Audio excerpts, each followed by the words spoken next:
These days, cinemas are about more than just movies. They're about experiences. It's winning that Friday night bowling tournament. It's finally beating your brother in laser tag. It's date night with cocktails and a love seat upgrade. Whatever experiences you offer, you need a POS system that can keep up.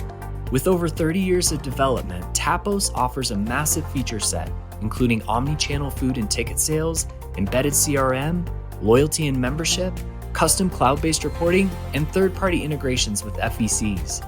Learn more at taposapp.com. We're going to continue to tell people the importance of this industry, not just in terms of box office, but in terms of the cultural impact and the financial impact it has in communities all over the country.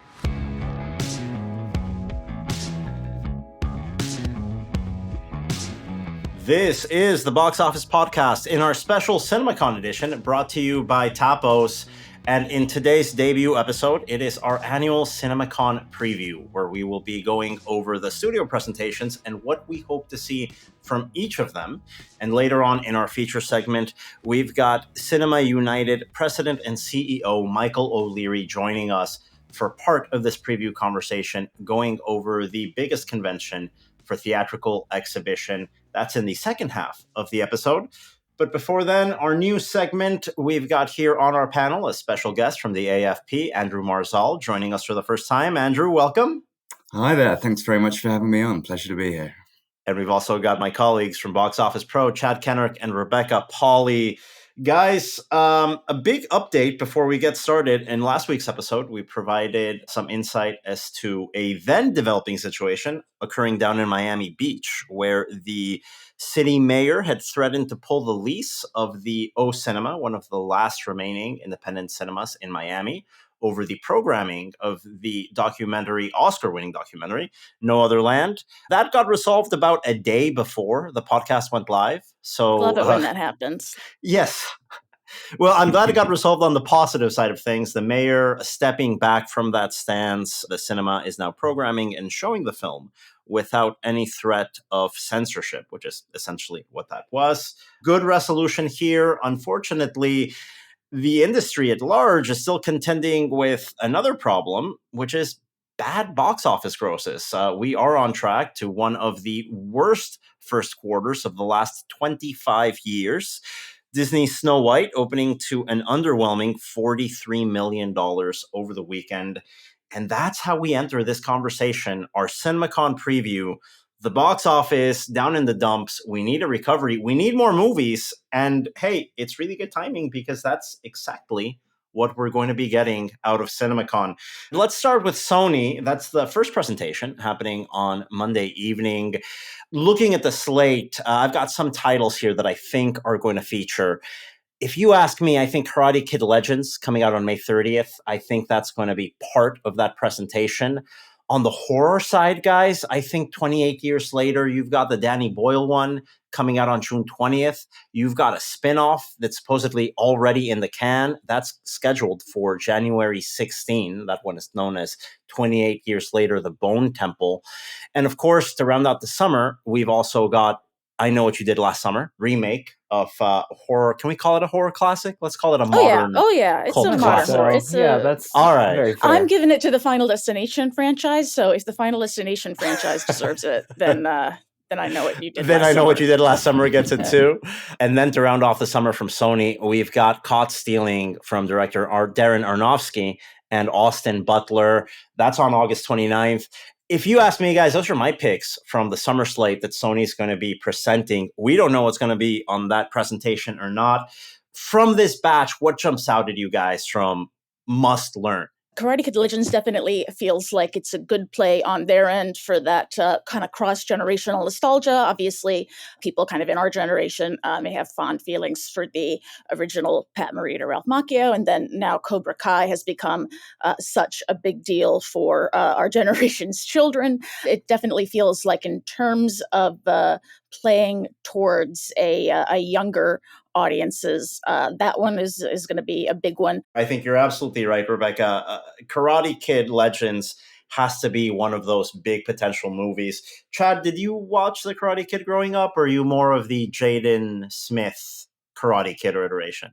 No, I definitely missed that one. I was with the OGs for sure. I think when I was a kid, I used to get them confused too. There's those movies that had multiple sequels, and you're like, which one They is all blend this? And with each they all other. kind of blend Swank in it. together. Yes, yeah, Yeah. definitely a fan though. The originals, some of my favorite movies. I never watched Cobra Kai. Andrew, I don't know what your connection is to the franchise, but at least I can tell you from a fan as a kid of these movies, is it an issue that I don't really care about this movie coming out on May 30th? I enjoyed the original very much back in the day. I haven't managed to keep up with the various other films and series, but from what I gathered, this film is kind of bringing together all of those sequels and series into one kind of universe. I think it's going to be an event, not one that's high on my own radar, but one that, I think is going to be interesting. Yeah, I think that's going to be a challenge to a certain extent from Sony. There's a big potential there, obviously, coming out on May 30th. I think my concern there is more on the schedule, coming out a week or so after Mission Impossible and Lilo and Stitch. I think it might get a little bit buried. So there's something to prove, in my opinion, here for Karate Kid Legends on this Sony slate. We talked about those horror movies a second ago. This has to rank in the entire event as the part that I want to learn about the most, or one of those most anticipated titles for me. I'm a big fan of the original 28 Days Later. Them coming back with 2 more movies in close succession, I'm very curious to find out more. The teaser trailer was incredibly good, that viral trailer. And I Know What You Did Last Summer, I was like 12 years old in 1997, living in Sao Paulo, Brazil. And that movie owned 4 months of my life of popular culture, of preteen culture. This was something you needed to have an opinion about. Fans here, how do we fall in this trio of horror titles from Sony? 28 Days Later, and then the Bone Temple for January 26th. Yeah, definitely very much looking forward to both of those. 28 Days Later, obviously a very good film. I also enjoyed 28 Weeks Later, specifically how it sort of just examines another facet of that zombie apocalypse. So I'm very curious about the 2 sequels here. The I Know What You Did Last Summer, that wasn't so much a formative franchise for me. I'm curious if it does sufficiently well to do I Know What You Did Last Summer 2 remake, if we're going to have a return of Russ I to still Jack know Black. what Russ you to did Jack last Black. summer. Yeah, you I need still to know what say you did the full summer title. before last. You can't call it 2. It's a great sequel title. No, come on. It's hot people and a guy with a hook. What can go wrong? Come on, guys. Just an appeal here. Yeah, I'm looking forward to all 3 of these. I think Bone Temple, because we don't really know a lot about that. I want to hear And that's and a see a good little more subtitle. of that. Great subtitle. Don't you want to find out what a bone temple is? And I Yes. think we saw the bone temple in the trailer, and it's exactly true. what it sounds Yeah. like. Awesome. Yeah, I'm also excited for I Know What You Did Last Summer, because that, for me, Daniel, too, was one of those movies that was kind of a seminal horror movie for me growing up. Too bad Sarah Michelle Gellar can't come back, but Freddie Prinze Jr.'s in there, and Jennifer At least Love Freddie Hewitt. Prinze, yeah. We need a Freddie Prinze Jr. come back. Andrew, I'm not going to out your age here. You don't have to share it.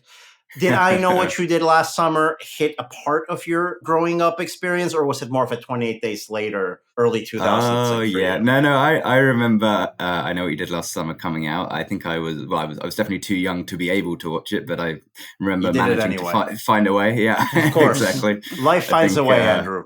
Yeah, we had a pretty generous local Blockbuster near us that was happy to rent out. Yeah, I mean, honestly, I do have nostalgic fondness for that film. But, one of these. There's a lot of sort of 90s horror reboots on the list. I think 28 Years Later for me is the one that stands out here. The fact that it's Danny Boyle and Alex Garland both returning. The cast is pretty incredible. Great cast, yeah. Yeah, Jodie Comer, Aaron Taylor-Johnson, Ralph Fiennes. And yeah, I saw the trailer actually when I was at my local movie theater a couple of days ago. And yeah, everyone was pretty spellbound by it. It just looks creepy as hell. And it's hard because it's a film that's obviously been in development for a long time, and that's not always a good sign. But they're pretty confident if they made 2 of them back to back. And then we've got two celebrated filmmakers here, one with a film coming out on August 29th, the other one with a film on September 19th. Darren Aronofsky directs Austin Butler in Caught Stealing.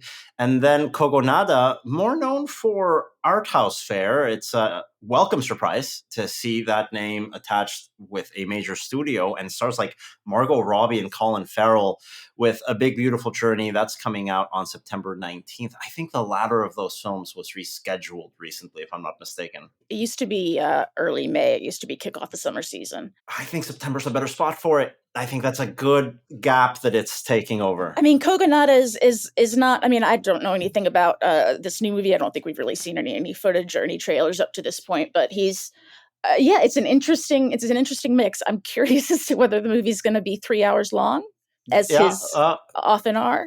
Yeah, well, a question mark. Well, I guess we'll find out a little bit of that at CinemaCon. If we find anything at all, honestly, I'm not sure. Basically, the cheat code here to our listeners is we look at the release schedule, then we look at the list of people winning big screen awards at CinemaCon on Thursday night, and we deduce which names are showing up to the event with the release schedule to see who's going to be coming. So I'm not sure if A Big, Bold, Beautiful Journey is going to be part of this presentation.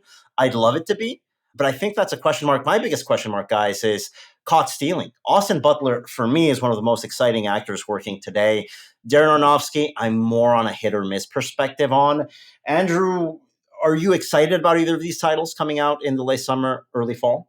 Yeah, I'm intrigued by Caught Stealing. I mean, I think it's Aronofsky's first film since The Whale, I guess. Has he done anything in between? And that, won an Oscar for Brendan Fraser. And yeah, he's a kind of an unpredictable filmmaker. This one, it's based on it's an author adapting his own novel. Honestly, I don't really know what to expect from it, to be honest. Yeah, it's a great director.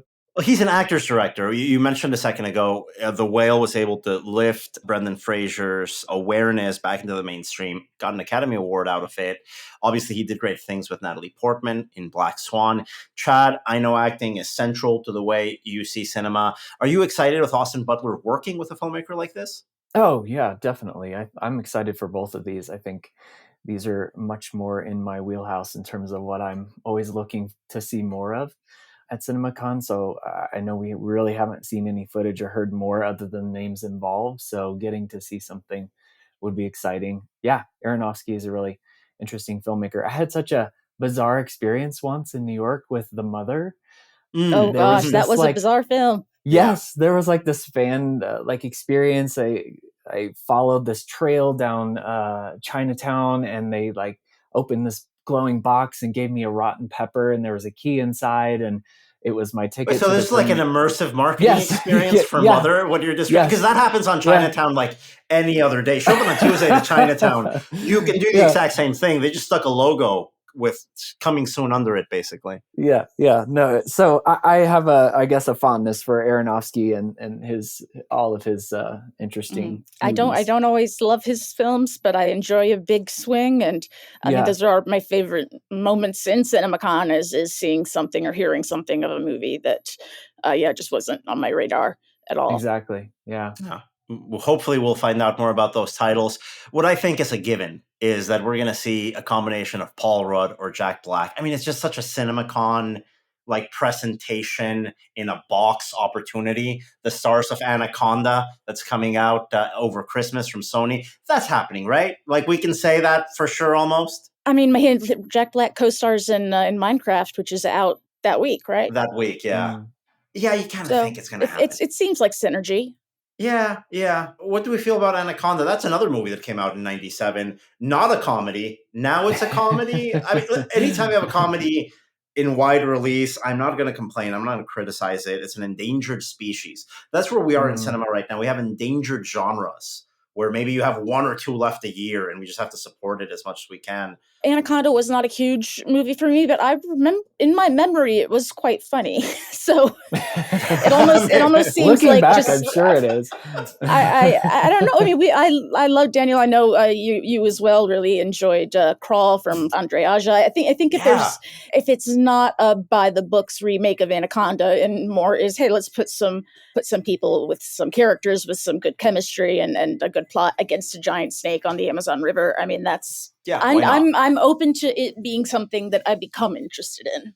Yeah, no, I think that's something we can expect here. And we need to learn a little bit more about this Christmas time movie. The big question mark, guys, because I do think this is a priority for Sony. What's going on with Spider-Man? What's going on with the Spider-Verse? I'd And love not to at the least- Spider-Man less Spider-Man movies that just finished, not the Spider-Universe, whatever the heck they were calling it. Well, though, when is that third movie coming out also? The Spider-Verse Yeah. movies, with the animated ones, huge question mark there. And then you've got the actual main Spider-Man storyline. Andrew, the Spider-Man movies are some of the best performing titles in Sony's history. How much is riding on them to actually just give us an update at this presentation? Yeah, it's massive, and not just for Sony, but for Marvel as well. I mean, that's the nature of these Spider-Man films now. They have carried on being well received by critics and audiences, even when a lot of the other Marvel films haven't been, and Tom Holland's still hugely popular. I'm intrigued whether we'll see anything about Spider-Verse, as you say. I seem to remember last year or a couple of years ago, at CinemaCon, they showed some very early, kind of very much in production artwork from the second Spider-Verse film. So it's not impossible that we could see something, even though this Beyond the Spider-Verse film is probably not going to be out until 2027. Yeah, we just need to sign they want to keep the. Yeah, exactly. Oh, I mean, there's no doubt that we're getting this film, given, the first one won an Oscar, the second one was nominated, and, it's the same directors. It's going to be a huge film. They're just taking their time with it, it seems, keeping us waiting. They're hard to make. It takes a long time to get them ready. And as you mentioned, the main Spider-Man storyline is probably going to get intertwined. I assume it's going to get intertwined in some way with the upcoming Fantastic Four First Steps movie. Maybe it isn't, but I think that's a good opportunity. Maybe that's why we haven't heard much about the next Spider-Man movie. It's going to be a new director, as far as I know. Rebecca, do you think this is a must for Sony to at least give us an update? For my own self personally, I love the first two Spider-Verses. I know that they are very labor and time intensive films to make. So any sort of indication of when we'd be able to see it, I'm really looking forward to. I do think because of that, you need to at least show something. Give me a release date. Give me some concept art, like Andrew mentioned. I think it's of major, major importance. Let's move on to Lionsgate now, which is going on the second day of CinemaCon, on the Tuesday following the State of the Industry address. Wow, it's an important year for Lionsgate. Big challenges and questions for Lionsgate around. I mean, not just because this last year was kind of a reset year with it felt like their slate felt like throwing spaghetti at a wall in many ways. And Daniel, you called it properly. Yeah, it's leftover spaghetti. It wasn't the spaghetti they made in that team. They came in, they had furniture that came with a house, and they're like, you know what, let's have a yard sale. Let's see what we get. Coppola, you need a distributor? Sure. We'll stick it in our movie of the week bonanza that we had over the summer. Nothing really worked last year, but this year something has to work. You called it last year in last year's CinemaCon preview episode, I believe, that the Michael Jackson biopic would need to be a part of their presentation. It was a big part. It ended on that. I mean, the footage that we saw at CinemaCon, I believe, has not popped up anywhere else since. And it's not only is that still something that is very, very critical to Lionsgate and their success in 2025. We know that there's been some behind the scenes, some drama maybe as to the content of the film. A great report from Puck News about it. Yeah, absolutely. We don't know how much is true and how much isn't. I'm curious as to, I mean, don't address certain things is what I think we collectively said that the Michael Jackson documentary would need to do in order to. Let's not skate around it. We have to say it directly. This is a film that has a great potential that is coming from the producer of Bohemian Rhapsody, a movie that followed a very anesthetized formula of telling a band biopic that ended with a third act where you recreate a couple concerts and everybody goes home happy. This is a movie that what we saw from it at CinemaCon last year was very promising. Subsequent reporting from Puck News suggests that there is an entirely retooled third act that came out of necessity and was behind its rescheduling from April 1st down to October 3rd of this year. I'm not sure what we saw at CinemaCon last year is still in the movie. We don't know. Andrew, this is a huge bet for Lionsgate. We had pegged this as one of the biggest movies of the year. how much is riding on this working for that studio? Yeah, it's one of the most interesting films on the entire schedule for me. It's a big budget film. It's like 150 million apparently, and from what Puck reported, they're reshooting it right now. Like this is like pretty unprecedented. Yeah. So the problem seemingly was with the ending, and I guess to explain that, it was to do with one of the alleged victims of Michael Jackson, who made a settlement. Obviously, they deny any wrongdoing, the estate does. But seemingly that was going to be the big finale of the film. Which don't build your film around. Don't build your film around. Exactly. You've got leave all that stuff out. I'm not sure how widely read among cinema attendees that report was, but if among people who did read it, you're going to need to soothe some skittish exhibitors on that one, I would think, because if that is a big point of the film in terms of defending Michael Jackson from these sexual assault allegations, you're going to have people protesting this movie. It's going to be a big deal. That's a much harder sell than a Michael Jackson concert recreation movie. And by the way, to our listeners, we're in no means here discrediting or putting any opinion on any of the allegations that are out there. Not at all. We're just talking about a movie about a pop icon with child sexual assault allegations. A pop icon who has always sort of attracted very strong feelings among fans. And you have to find a way to market that. Nobody's making a version of this movie that is going to be hard-hitting and is going to be mistaken for journalism. That is not what is coming out. That is not what is ever coming out. If you ask me, a third act of something like Michael on paper would be show a concert, show him do the moonwalk, walk home with a bag full of money. Apparently that wasn't what was in the can last year. So I don't know what we're seeing this year, or if we see anything at all. That's the other question. Chad, how important is it for Lionsgate to give us an update on this title? I think they have to, because if they don't, that raises so many more questions and creates a lot more bad press that they don't. Dude, they did 30 minutes of it last year. You have to kind of give us an update here. Yeah. Huge question marks. And as we talk about reshoots and Lionsgate, we have to bring up another major title from the studio coming out this summer. Ballerina, scheduled to release on June 6th after a number of reshoots on that title. From what I hear, it looks like Keanu Reeves as John Wick is a lot more prevalent in the cut. I haven't seen it, but I do think we need to see a lot of this title, because the two movies on the schedule from Lionsgate this year that can really make an impact are both Michael on October 3rd, Ballerina on June 6th. I think those two titles have to be the backbone of this presentation. Well, Ana de Armas is showing up as, I believe, the action star of the year, so I got to assume that is going to be a large part. I'm looking forward to a film that has not yet been dated, but might be. It looks like it's kind of coming for late this year. The Long Walk, an adaptation of the Stephen King novella under his Richard Bachman persona.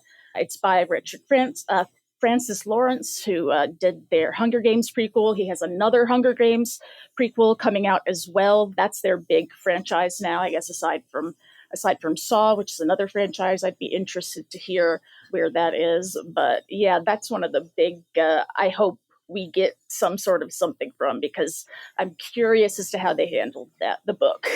I think that's going to be part of this presentation. They might even date it at CinemaCon, honestly. I think that's what's going to happen. Yeah. Saw 11, though, I think that's off the schedule. I don't think you're going to be hearing much of anything there. Hurry Up Tomorrow, I see on the schedule. Yeah, with the weekend, right? That's coinciding with an album launch. It's a great director as well, Trey Edward Schultz. He did that film Waves a few years ago, which I absolutely loved. Movie. Great movie. Yeah, so I'm intrigued to see, and it's a good cast again, but it's been in development a long time. It could be absolutely terrible, but it could be awesome. So that's one that it's got a lot of question marks, but it's not far off now, right? May 16th. Yeah. Great opportunity to start selling that. It would have been great if The Weeknd shows up. I don't know how realistic that is with a pop star. That's also on my radar. Chad, for you, we've got a number of other titles, including comedy Good Fortune from Aziz Ansari that we already saw footage of at last year's CinemaCon. Do we get to see more footage of that here, or are they going to focus on maybe footage reveals of The Housemaid or Now You See Me 3? That one I'm curious about, the How You See, because those were solid mid-budget performers. Those first two, they felt like the essence of what Lionsgate should be almost. I think we could definitely see something from that because I think they're finished filming and they're in post on that, so that would be a great time to reveal that. I think Aziz was there last year with Good Fortune, and I really want to repeat the same. Yeah, maybe it. I'd be fine with that. He kind of stole the show, I felt like, last year.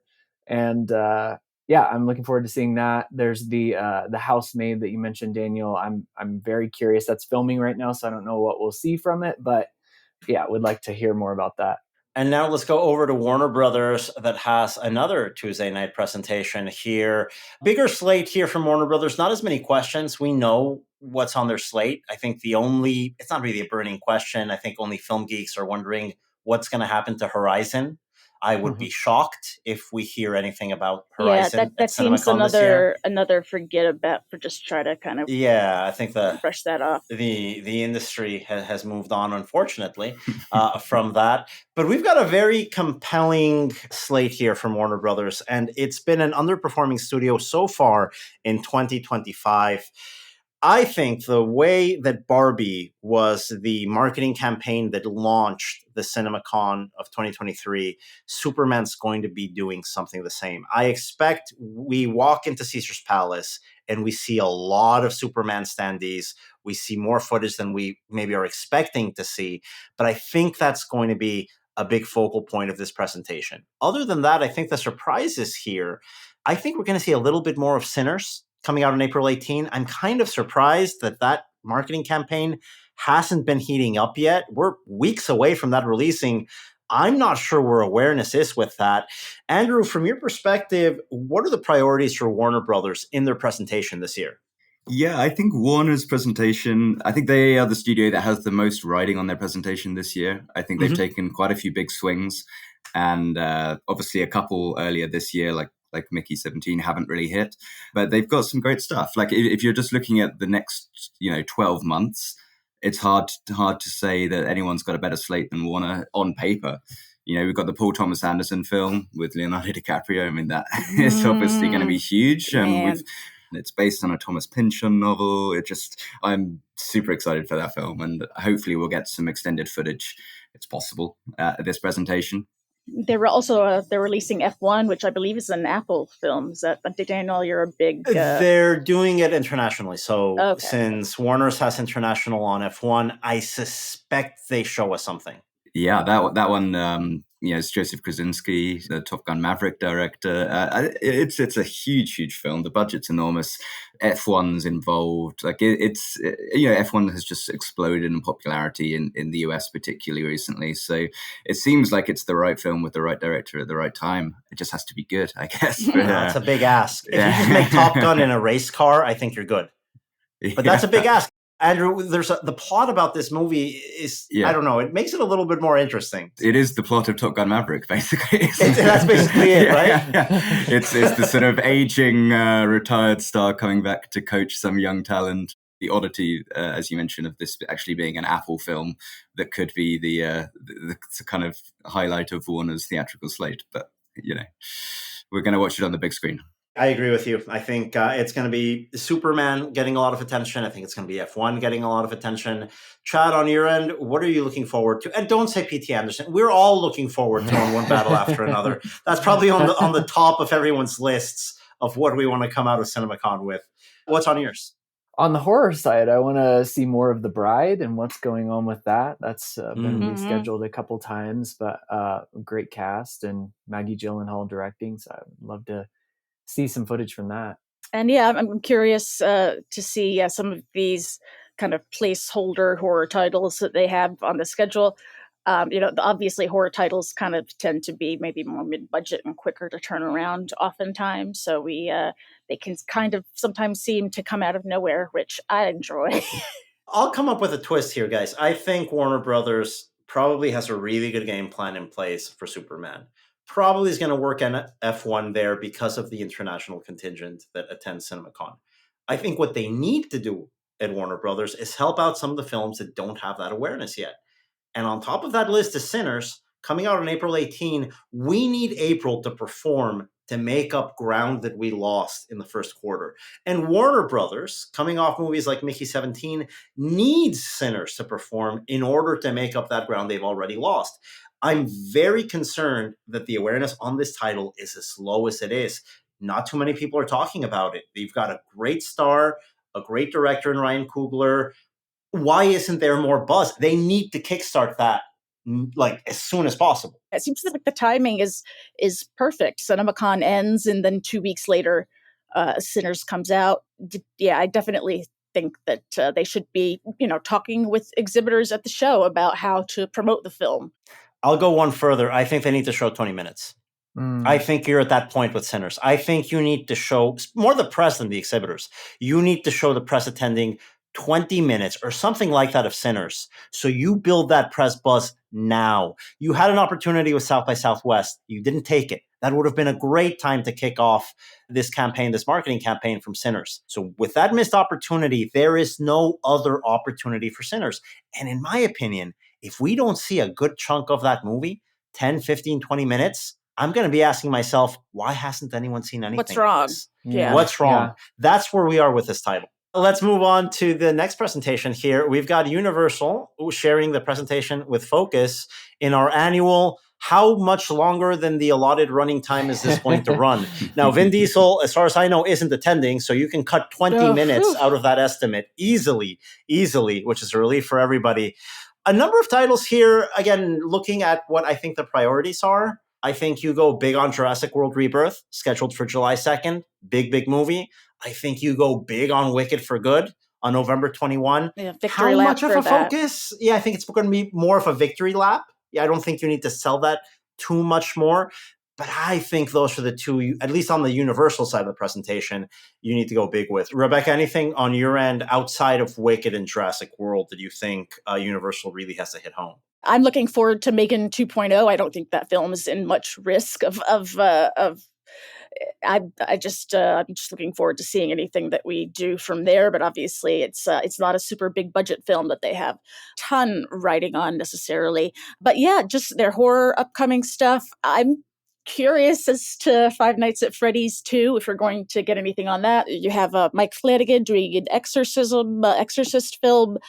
We just had an exorcism reboot to not so great effect. So definitely I'd be curious as to that. What does Illumination have coming up? It's not my wheelhouse, but for anyone who has kids, I think that's definitely a big question at this point. But yeah, mostly their horror stuff is what I personally am looking forward to. And yeah, I agree. I think Jurassic World Rebirth and they don't really have to sell Wicked for Good at this point. But I think what feels like the 18th relaunch of the Jurassic Park franchise maybe needs a little bit of help at this point. Chad, you're a huge Wicked fan. You were very happy with how the first Wicked played out. What do you need to see as a fan from Wicked for 2? Or what would you like to see as a fan from Wicked for 2? Because we've got a couple new songs getting worked in there. Right. I don't think I need to see anything, but if they want to share a little bit about what those new songs are going to be, or give us a clip, or bring them out and have them sing a little bit of it, I'm all for that. We'll be waving our fake candles in the press section for that. Yes, our glowing looking forward tulips to if it. they have those again. Andrew, on your end, what do you think are Universal's priorities for this presentation? Well, this is looking a little further out, but we know they've got another Mario film coming out, right? And that's we don't know anything about it, but it's coming out next April, I think. So I could see an announcement about that. You know, which characters are they going to bring in? That first film made 1.3 billion. Like it was bigger than Oppenheimer. So they've got to mention that. Looking further out too, are we going to get any sort of details on the fourth Jordan Peele film? I feel like, looking forward into late 2025 and 2026, it's not coming out for a while, but Shrek 5, I think, is huge, is going to be huge. That's one that the the kids, the younger generations, or people across generations have really strong opinions on, and have definitely a lot of people grew up with it. It's a deep slate this year. A lot of sequels: Bad Guys 2, Nobody 2, Black Phone 2, Five Nights at Freddy's 2, Wicked 2. Maybe we'll hear something about the Odyssey. Even I mean, Yeah. Christopher Nolan talked. The first time that I really got excited about Oppenheimer was when Nolan opened the presentation a couple of years ago and said, "Hey, I'm making this film about the most important person who ever lived," and the whole room kind of went silent. and it's possible that they'll save that for next year because the film isn't out until summer 26. But maybe we're just a little clip of him from the set, whatever Mediterranean island they're filming on. That would be ideal. That would be cool. I think you called it. That's a great opportunity. You bring in one of those pre-taped clips during production.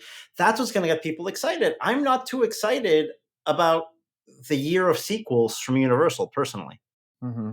I'd like to see a title possibly for the Spielberg film to see what he's up to. Yeah, another update there. I think there's more questions than answers when we talk about Universal's here. And the Daniels film as well. They've got the next Daniels film. That's right.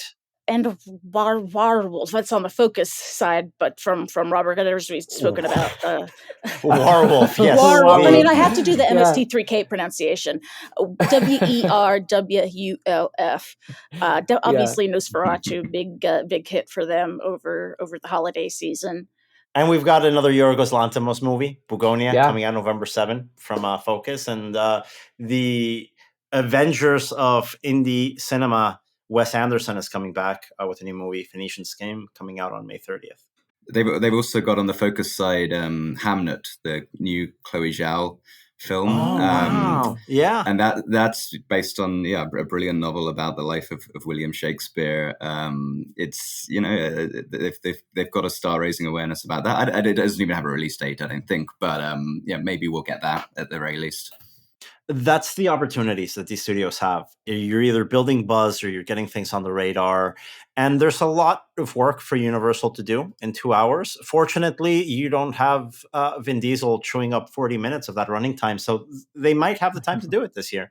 Now, going from a studio with a lot of titles and a lot of time to go into those titles, I'm surprised to see Amazon MGM with its own lengthy presentation here at CinemaCon in the late night hour, nightcap here from like 8 to 10:30, 8 to 10 p.m. at CinemaCon. Amazon MGM, I don't know how you're filling a 90-minute plus presentation block with that slate. You've got The Accountant 2 on April 25, a Luca Guadagnino movie, After the Hunt, on October 10, and then you have to go all the way to February 2026, Three Bags Full, a sheep detective movie. That's the Shaun the Sheep movie, right? Why not? You tell me. Sounds like a Shaun the Sheep movie. I don't know what that is. Sure. You have a new Timur Bekmambetov. I mean, they have a couple, obviously, of franchise relaunch situations that are way in the future. Masters of the Universe, I think, is a big lift for them. Seems like a big budget sort of thing. Spring. But what are you going to show? No, I mean that's what I'm saying. Like a toy, a doll. It's so far away.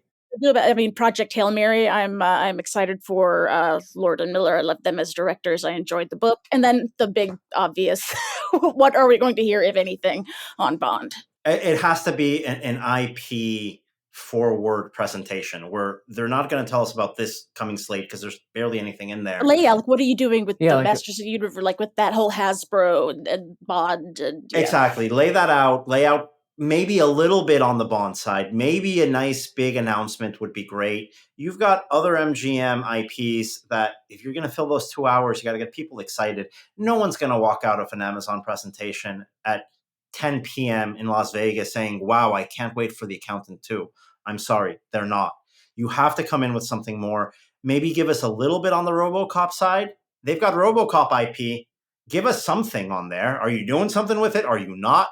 Maybe on the Rocky side, on the Creed side, who knows? We need announcements because there's not enough here to fulfill what we expect out of a presentation. Andrew, what do you think Amazon has to do here to get exhibitors excited about what they've got going on? Well, they're in a tricky situation because they can't not mention Bond, of course. Like, that's what everyone wants to hear about. But it's probably too early for them to announce anything because I don't think they've made the decisions yet. I mean, it's possible we'll find out who's producing the films, but I don't think that's going to excite that many people. I doubt that there would be a director announcement at this stage. Yeah, but, no, much less Star. Yeah.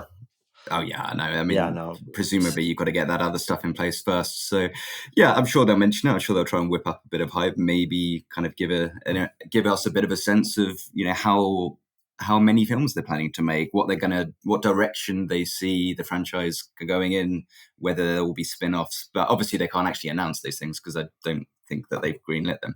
Some kind of hint as to tone or how it differs from the Mendes. Exactly. How do you fill 2 hours with that? You're going to need to explain the movies you might make in song and dance to fill 2 hours of this. Chad, is there anything in the Amazon MGM universe that you think people are going to get excited about?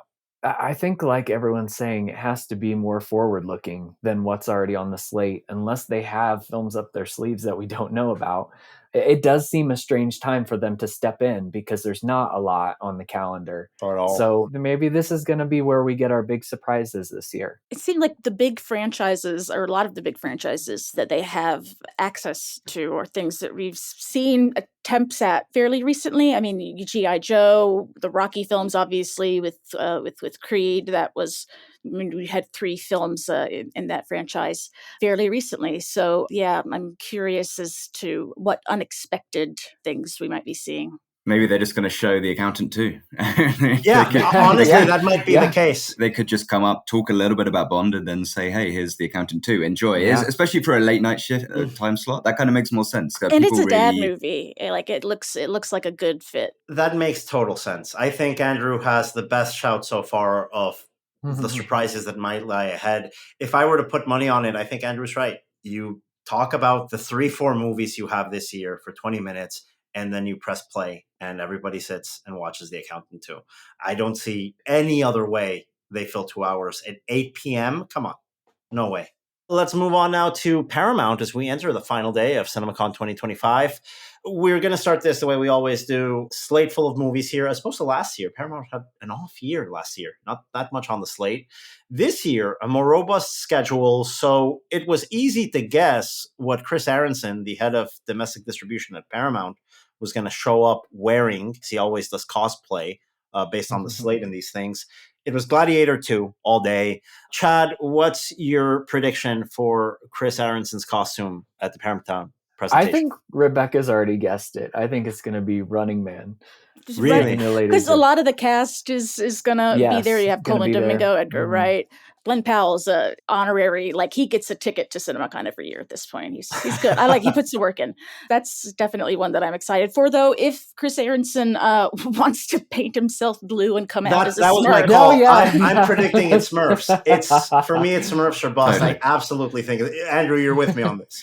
Yeah, definitely. Because how do you dress up as the Running Man? It's not like that obvious what he's going to look like. Smurf, come on, you just paint yourself blue. Everyone laughs. That's how you start the presentation. It's going to be an easy Smurfs costume. Sleeper choice here. We're going to see something animated from the Matt Stone, Trey Parker thing that we don't know anything other than release date about. And Kendrick Lamar as well. I mean, obviously, it's been a big couple of months for Kendrick Lamar, so I'm definitely busy. Yeah, he's been active. Yeah. That one, I'm definitely curious about that. The Naked Gun reboot to me is, those movies were big for me when I was a kid. That was one of my favorite announcements last year, was that they were doing it, that Liam Neeson's just the perfect That's a great choice. Casting choice. Akiva Schaffer, I like his previous film work, Lonely Island. If we're talking about, the need for there to be more big budget comedies that get screened theatrically, I've already spoken about my excitement for the Scary Movie franchise's return, so I don't need to go into that. But that's June 26th. I think it might be early. And I also think it might be early for Scream 7 in just how much it's being retooled. That's a February 26th release. Do you think, Chad, you and I are familiar with the Avatar: The Last Airbender franchise. That series has some fans who are very, very passionate and about not getting it wrong. It has been, there was the M. Night Shyamalan remake that was like infamously one of the just worst, what the hell, like, how could you screw this up, this bad remakes. Yeah. There have been, several other TV shows and live action. I mean, I'm curious as to whether we're going to see anything, and I hope that it's even if we have to wait until next year's CinemaCon, I hope it comes I through. think it's a title Yeah. card. I think anything that gets revealed on that is at a Comic-Con. That's where that core audience is. That's true. It's at best title card. Obviously, Running Man is going to be the entire focus of this presentation, and Mission Impossible. We can't forget that. It's so obvious that we forget to mention it, but we're going to see some stunt situation get involved. I wouldn't be surprised if Tom Cruise is there, but I also wouldn't be surprised if Tom Cruise is still helping edit this thing, or if there's like a fly-by-night reshoot happening. Those things take a lot of work to put together. And then, Running Man in that presentation, I think is going to be another big focus. I'm excited about Roof Man from University of Colorado alumnus Derek Chanfrance, coming out October 3rd. I do think we're going to see a little bit about that. Derek's one of my favorite filmmakers working today, and I really can't wait for that movie. And we know Channing Tatum's going to be there, so that makes sense. I think they're marketing it as the final film, even though we know it definitely won't be. It's hugely expensive film. Tom Cruise is beloved at CinemaCon, of course. And then the Trey Parker film, which I thought was a live action film. I don't even know if it's live action or animation. So I don't either. I don't even know if it's a musical. I heard it's a musical, but then I heard it isn't. Too many questions on that. July 4th. How are they meeting that date? We know nothing about this thing. Let's wrap up this conversation with the final studio presentation at CinemaCon 2025. Disney presenting on the final day on Thursday. Huge slate. There's a lot riding on a number of these movies, especially after the performance of Snow White for Disney. And let's face it, outside of Deadpool and Wolverine, the Marvel Cinematic Universe, we still don't know what's going on. We don't know if it's a decline, if it's just a blip on the radar. I think they're going to have to do a lot of work on Thunderbolts and Fantastic Four First Steps. Historically, CinemaCon hasn't been a footage reveal destination for Disney. They usually save that for D23. So I think ultimately we get to see 20 minutes of Helio. That's a given almost always. They show you an extended Pixar scene that helps boost that June 20 release date. And then I think there's going to be a lot of focus on Freakier Friday. I'm sorry. I know Lindsay Lohan is supposed to be attending. Tron Arias, I think, is going to be another focus of the presentation on October 10. And then ultimately, I think the 20th Century Studios titles, Predator Badlands and Avatar Fire and Ash, take the core of this presentation. Very MCU light. I don't expect to find out much of anything. Lilo and Stitch, good if we see a little bit of that as well. I don't think it's going to be a big focus. I think they really have to push the second half of the year at CinemaCon. As you say, like the sort of Marvel type films, they never go big on them at CinemaCon. So I think maybe something on Avatar. The only thing that I've seen from it was the artwork they showed at D23. And they don't have another D23 between now and the film coming out. So maybe we'll see some first footage from that. And Predator, Prey was great. Obviously, didn't get a theatrical release, and this one is getting a theatrical release. So let's hope they give this one the push they should have given the last one. If they announce that there's a special one screening only IMAX release of Prey and theatrically, you're going to hear somebody shriek very loudly, and it's going to be me. Wouldn't that be great? If they just organize a PLF only on a Tuesday or Wednesday. There's money sitting on the table there. Just take the money. And do it a month before Predator Badlands opens. Everyone's going to be happy. There's a lot of spots in October and September that you can take, more September than October, honestly, that you can go in, get an off week, midweek screening, and go big on that.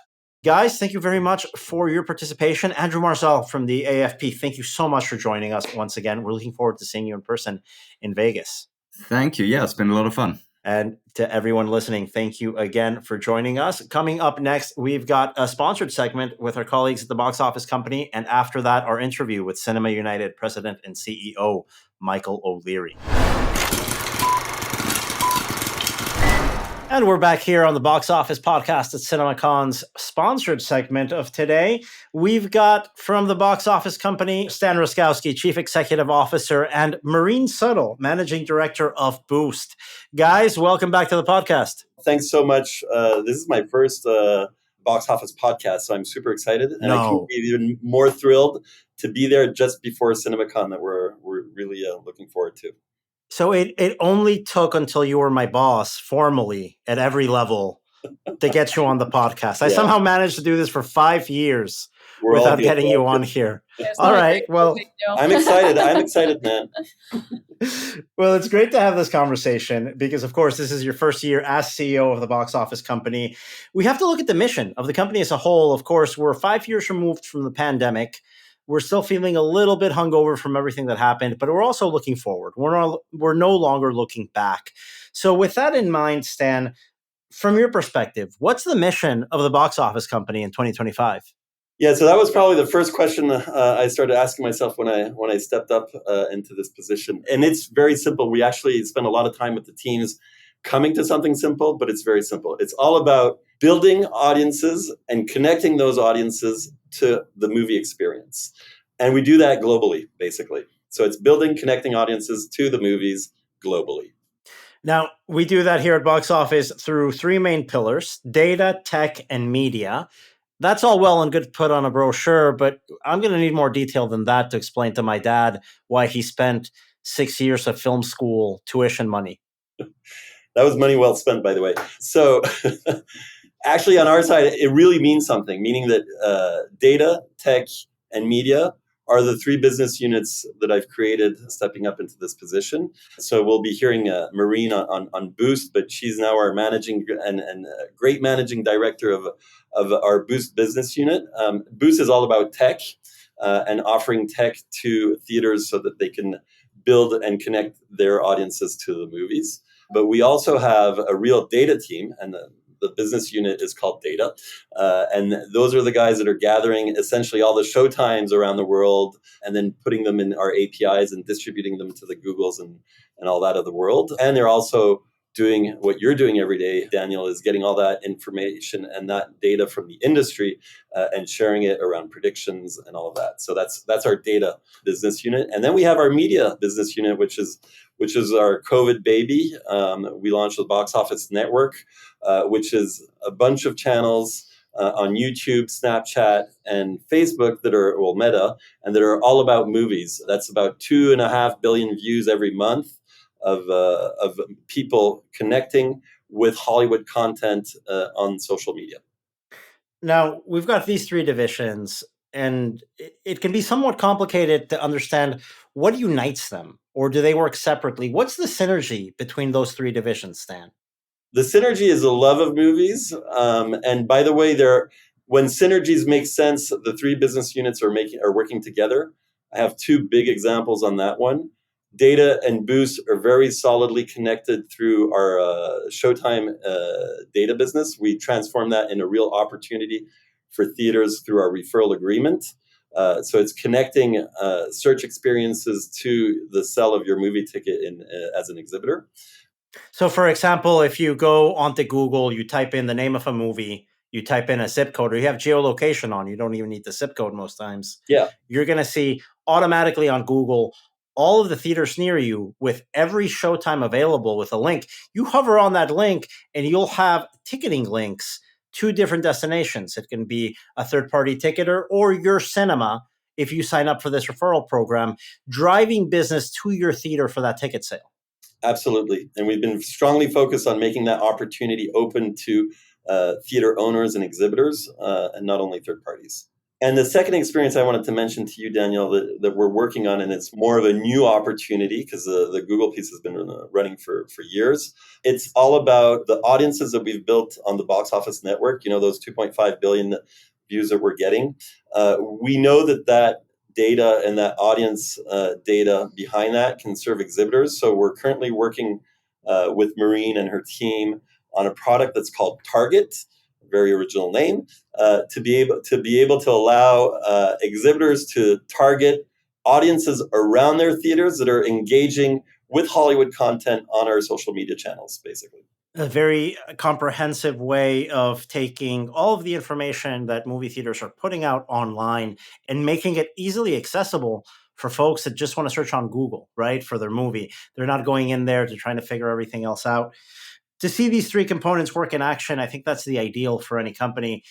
Specifically here in the Boost division that you're heading up now, Marine, there are some updates on the world of mobile apps and cinema websites that you deal with on a day-to-day basis.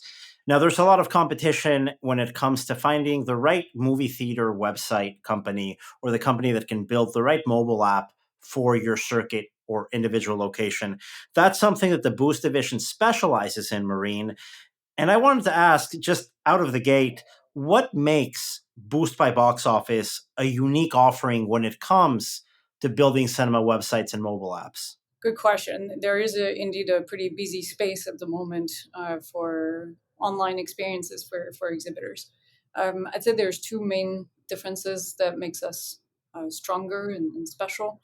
The first one is that we're truly POS agnostic. So what that means is no matter what point of sale you have or you're using, we can build you a website, a mobile app, do your CRM and emailing, any other marketing services in no time. So we can launch you on your website in 2 hours, no matter what your point of sale is. That's not entirely true of ticketing services. For ticketing, obviously, we need to be integrated with your point of sale, but that's something that we're growing at a pretty rapid pace. So we're currently a preferred partner of the Vista Group.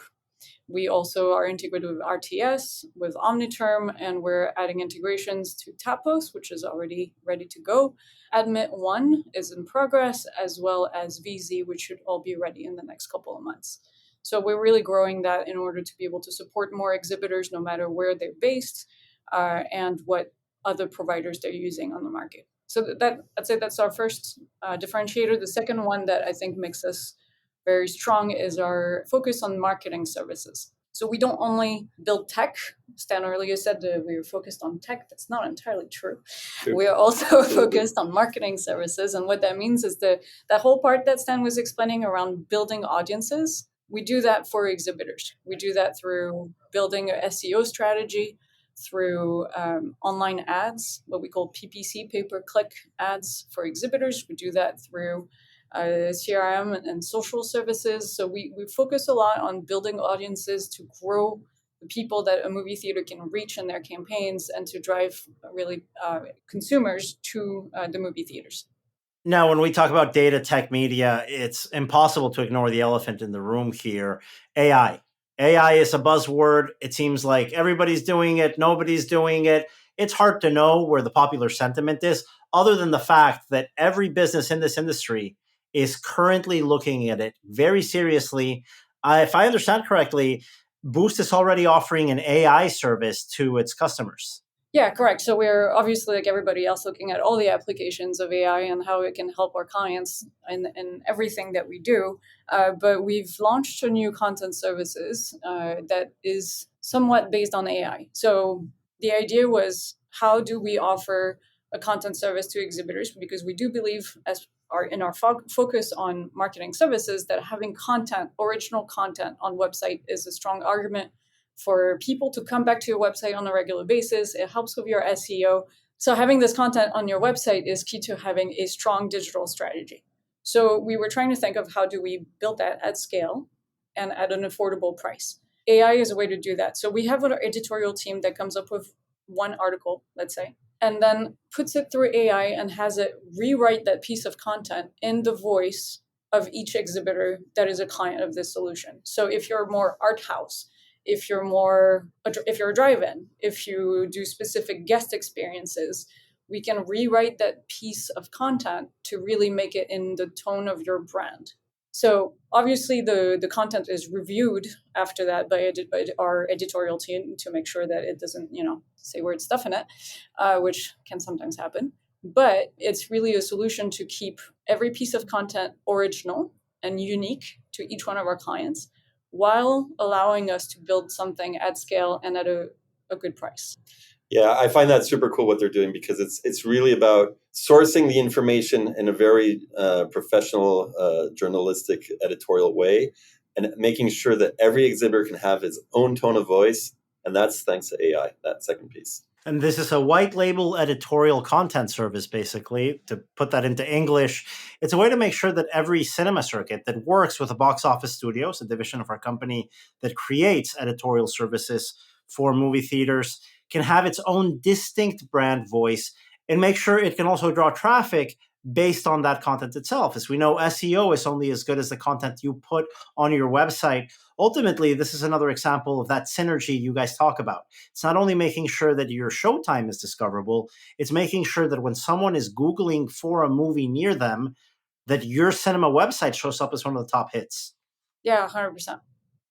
Now, you'll be at Caesars Palace in Las Vegas, like everybody else in this industry, all of CinemaCon week. What's the easiest way to get in touch? Because I know everybody's schedules are filling up. I just want a sense of your availability to meet folks in this industry. Yeah, so we're super available and we're in for business and want to connect with as many of you as we can. For me, the easiest is email stan@boxoffice.com, or just bump into me in the corridors and I'll always be happy to talk. We're also on the trade show floor, so we'll be all week at booth 620J, Julius Ballroom. We're looking forward to seeing everybody there. Obviously, having meaningful conversations is really the whole goal for us at CinemaCon. So looking forward to meeting new and current friends there. Yeah, and our time over there is for all of you guys, exhibitors. So really use that email, use our booth, stan@boxoffice.com, and the booth will be around for sure. We're also going to be hosting 2 roadmap sessions where we present to those of you who have a little time and want to come by what is happening with our products and what's coming in the next few months. We're doing one on Monday at 4 and on Tuesday at 2. If you'd like to attend, please reach out. Space is a bit limited since it will be in our suite. We'll find the room. Yeah, the best way is usually to contact sales@boxoffice.com, and we'll make sure to share all info with you guys. Well, Stan Marine, thank you so much for joining us. That's Stan Ruszkowski and Marine Suttle from the Box Office Company joining us here for today's sponsored segment at the Box Office Podcast. And we're back here on the Box Office Podcast in our special CinemaCon preview episode. I know most of you listening are packing your bags, getting travel plans ready to make it out to Las Vegas. I'm speaking with Cinema United President and CEO Michael O'Leary back on this podcast. Michael, always good to chat with you, especially during F1 season. It's been a wacky start there, but a little bit more exciting on the exhibition front. Big rebrand for you guys. New livery, new logo. I like the look here. Well, I appreciate that, Daniel. Thank you for having me, and thank you for your kind words. We're very excited about the rebrand, kind of a fresh update, an iconic association that's going to lead us into what we think is going to be a very bright and promising future. So let's go into that rebrand a little bit. NATO is a name that had been associated with the association for many, many decades. But I'm sure living and working in Washington, D.C., maybe on the Postal Service, you got some wrong packages sent your way. I know on the press side, I got some interesting press releases over the years. Tell me about everything that led to this rebrand and how you settled on this name. Well, I do think there is some complexity in having the same name as a multinational security force. Obviously, that manifests itself, as you noted, in regard to getting their mail, getting their calls, getting the occasional knock on the door. So basically, this came about 11 months ago, about a year ago, in Las Vegas at our board meeting, when one of our board members asked about changing our name. And it was unanticipated. And, very quickly, the rest of the board coalesced around it, rather. And we were off and running. And so we set up a committee, which was chaired by our executive board chair, Bob Bagby of B&B Theaters. The board was comprised of a member from independent theaters, a mid-sized circuit, and one of the big 3. And we set about the process of picking a new name. We were helped along the way by the fabulous creative team at Cinemark. They really brought a level of expertise and understanding that, for all of the best intentions, we as exhibitors didn't necessarily have, and it really added to the process and was a big part of what you see in terms of our logo and the rebrand and everything going forward. So undertook a methodical process, looked at a bunch of different options. We knew we wanted something that was fresh and modern. We were trying to get away from kind of the alphabet soup that frequently is common with trade associations. And we really wanted to focus on our members. Our guiding star over the last couple of years has been putting members first. And we wanted a name which kind of embodies the passion and the spirit of our members, and talked about us, moving together as a united group that's dedicated to promoting theatrical exhibition. And so all of those variables came together and resulted in the logo that we have. The tagline of "Moviegoing is our mission" could not be more clear.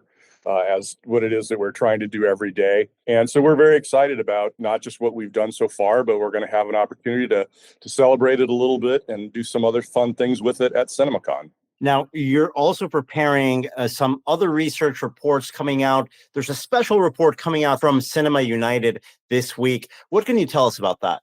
Well, one of the things that we've been working on for a number of months, if you go back into late last summer, is trying to highlight kind of the way that this industry is always reinventing itself, and how, the strength of the industry, as I've said many times before, is the people, and how they reinvest and try and grow and evolve the industry every day. And so, starting last fall, we put out a press release that talked about just the top 8 circuits putting $2.2 billion over the next 3 years into reinvesting into their theaters.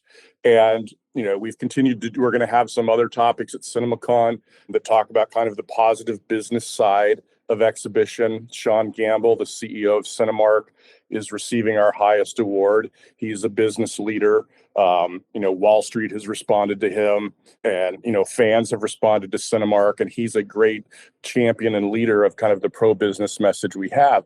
One of the things that we've talked about, many, many times, and I think you and I have talked about it before, is trying to make people in our industry understand all the great things that are going on at theaters all around this country and around the world.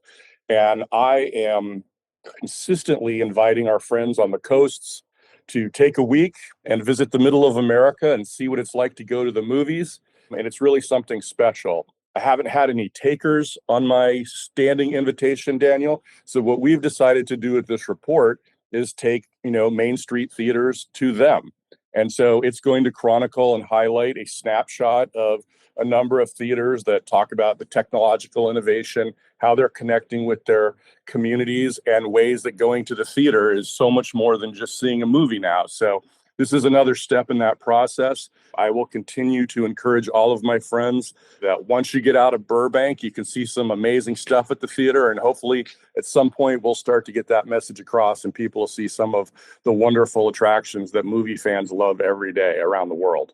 Now, this is a face of the industry that's very apparent for those of us who have traveled the country, who know a lot of the Cinema United members. It's something that we always champion.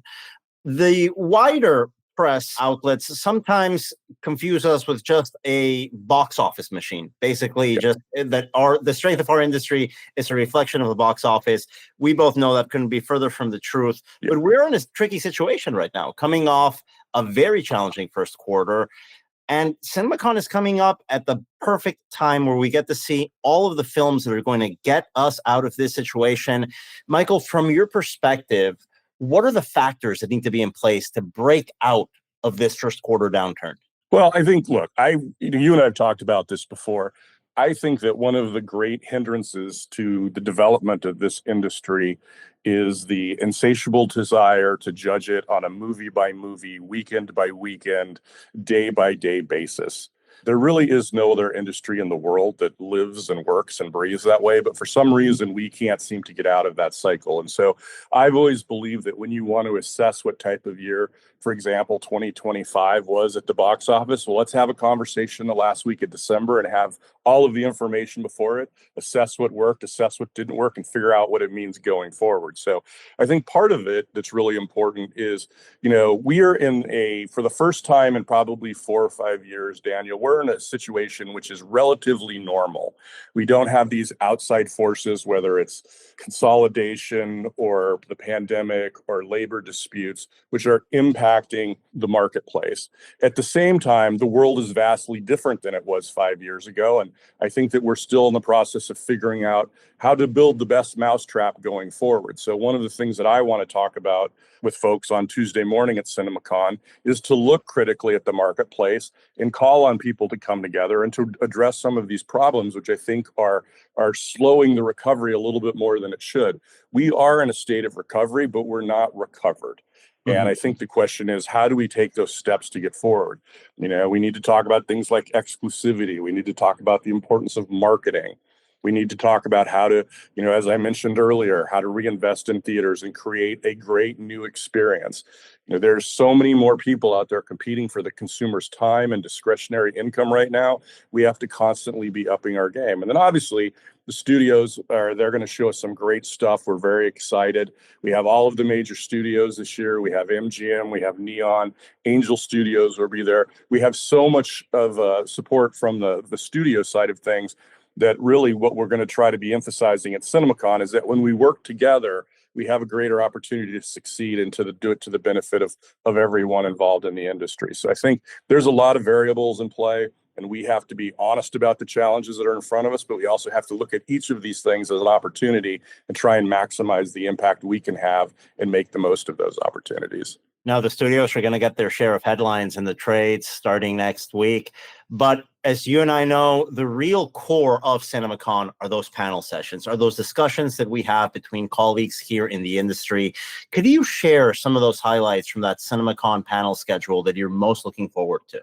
Sure. I think there's a number of panels. There's a couple that I'm excited about. I'm actually going to be moderating a panel during the international program on Monday, which is going to be talking not just about the interplay between the international market and the domestic market, but how do we grow the industry writ large? And how can those two markets work together to create kind of synergy and drive us forward?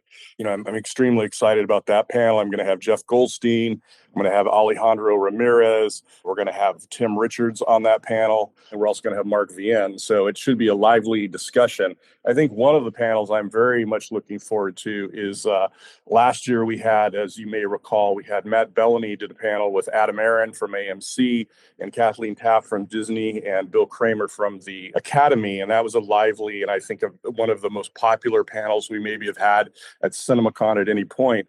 Matt is coming back this year, and he's going to be doing a panel that involves Pete Levinson of Universal, Tom Quinn of Neon, Joe Kosinski, the director, and Eduardo Acuna of Regal. So we expect that to be a spirited and lively debate and discussion. Matt's recording it for his podcast. So I would encourage anybody who is at CinemaCon to check out those. And there's other programming as well. I don't want to just limit it to those two things. But what we're trying to do is to provide the people who come to this event with information that's practical, which is tangible, which is something that they can take back to their respective theaters and say, hey, how do I build on what I heard? Or how did something I heard help me be more effective in the marketplace? So that's always our challenge when we put together these panels. And that International Day panel that Michael O'Leary will be moderating will be part of the Friday episode of our daily CinemaCon podcast series. So we'll be excited to share that with our listeners that cannot make it to the event.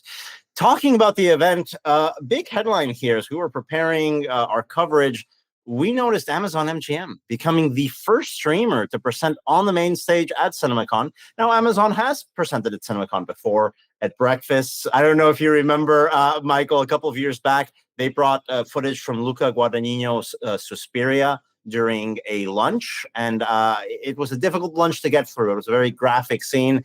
We'll have a slightly different presentation now. It's less horror-centric this time around with Amazon MGM, and it's not going to be over lunch. It's going to be at the main stage in the evening here at Caesar's Palace. What can you tell us about this development here for CinemaCon? Do you hope to see more streamers promoting these theatrical titles on stage in the future? Well, I don't look at it as hoping to see more streamers. What I hope to see is more people that are dedicated to theatrical exhibition. Mm-hmm. And however you classify them or however they classify themselves, if they're committed to supporting and promoting the theatrical experience in a meaningful way, then our door is always open to them. And, we live in there's a lot of diversity in terms of different people that are making different types of movies and different types of content. And we have a very open door policy. And if they want to come and And as I said, they're committed to putting movies into theaters in a meaningful way, then they are always going to be welcome at CinemaCon. So we're extremely excited about what the folks at Amazon MGM are bringing. As you mentioned, they're going to be on Wednesday evening. I can tell you, I can't give away any secrets. They are pulling out all of the stops. I'm excited to see what they have to say. They're certainly putting the full force of their company and their talented team behind it. And I think that people are going to be ecstatic about what they see. And, we look forward to, we hope this will just be another step in a very positive relationship with them, where they will continue to put movies into the theater, not just in the short term, but for years to come. So we're extremely excited about their program Wednesday night. Now, going back to your members, there was a press release that Cinema United put out last year heralding a multi-billion-dollar investment from theaters back into their locations. This is something that everyone in the industry got really excited about. We're waiting to see how that manifests itself. But in terms of the moviegoers that are going to their local cinema, Michael, how can you tell those moviegoers that their experience will be modifying or changing? Well, I think it's, the thing about that release, it did get a lot of very, very positive feedback, but in many ways, it was simply kind of something that has been going on for some period of time, and we just kind of put everything in one place and put it out there so people could see it. So I don't want people to come away from that thinking that all of a sudden theaters decided to reinvest in themselves. This is something that's been going on for literally for decades. Obviously, coming out of the difficult situation with the labor disputes and the pandemic, it had particular, impact, I think, because it was yet another signal that we're moving forward, that we've turned the corner, that we're able to put resources back into these things. So in answer to your question, Daniel, I think that moviegoers are going to see this in a myriad ways. And you've heard different announcements of different theaters upping, for example, their projector systems and putting in laser projection. We already know that there are theaters out there that are putting in, the highest quality luxury recliners of all different types. And, you're seeing people that are improving their concession stands, improving their food and beverage offerings, even things as simple as new carpeting in the lobby or better lighting in the parking lot. The experience of going to the movies isn't just what you see when the lights go down and the movie comes up. It's what happens from the time that you get out of your car, get out of your Uber, get off the metro, get off the subway, and you walk towards that theater. So what you see on the outside, what you see on the inside, the way you're treated inside, what options are available for you in terms of which types of auditorium do you want to go to. And so I think that's one of the things, frankly, that's going to be highlighted in this report that we're putting out next week, is all the different ways that movies fans can celebrate going to the theaters. The money that we talked about in October is being poured into those types of things. So there's a direct connection, I think, between the $2.2 billion announcement we made last fall and the report that we're going to put out this week. And I just think it's really just the tip of the iceberg. And it's imperative, in order for our industry to succeed, that we just continue to do this, not just for the short term, but for the long term. And I know that amongst our members, that commitment is there. And we're excited about the opportunity to create really the next great era of cinema for fans all around the world. Now, a follow-up to that question is understanding the role that exhibition plays for Main Street America, because we know what movies mean to Hollywood, but this industry is so much bigger than that. Michael, can you go into that impact that our industry plays in local communities, not only all over the country, but all over the world? Sure. And I think this is an important point, which kind of gets lost a little bit today. We are just kind of grouped in as part of Hollywood. And although we are a part of Hollywood, we're not really truly a Hollywood industry or a Main Street industry. And we have an enormous, not just financial, but cultural footprint all around the world. I had a chance earlier this summer to visit small theater in Polson, Montana, just north of where I grew up.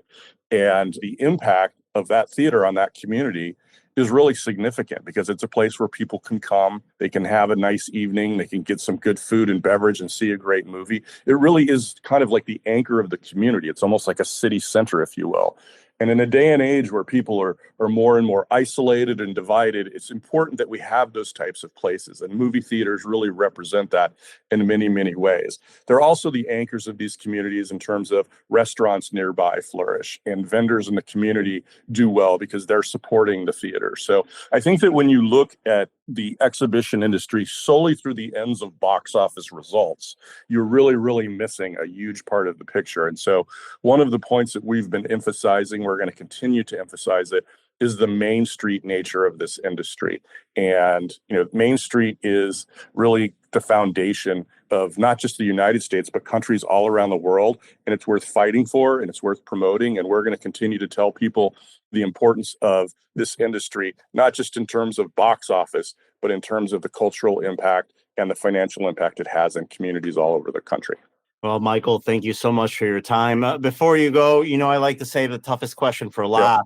And knowing that I have your expertise here, where does Ferrari rank at the end of the Constructors' Championship? Well, Daniel, Ferrari is a little bit like the exhibition industry in the sense that you cannot match the passion of Ferrari. They have ups and they have downs. There are critics who write them off from time to time, but they always come back and do something magical. They always end up on top. And so having been a lifelong Ferrari fan, I know that sooner or later our time will come again. I think they will be in the top 3 at the end of the year. And I think that next year they will be even better than that. So in much the same way I tell people to never count out the exhibition industry, I would also caution F1 fans from ever counting out Ferrari because they're just nothing like them anywhere in the world. I need to get new Lewis Hamilton merch. All my Checo merch is out of date now, unfortunately. Yeah. Maybe in Vegas. We'll chat some more then. Michael, always a pleasure chatting with you. Michael O'Leary, President and CEO of Cinema United. And that wraps up our special preview episode of CinemaCon 2025 here on the Box Office Podcast. In our CinemaCon edition, brought to you by TAPOS, daily episodes begin next week on Monday, running through Friday with comprehensive coverage of CinemaCon 2025. We'll be having guests from the world of theatrical exhibition, from the concession side, from the tech side, and insights from all of the studio presentations in Las Vegas. So don't forget to subscribe. Daily episodes begin on Monday. Thank you again for your support, and we will talk to you again very soon.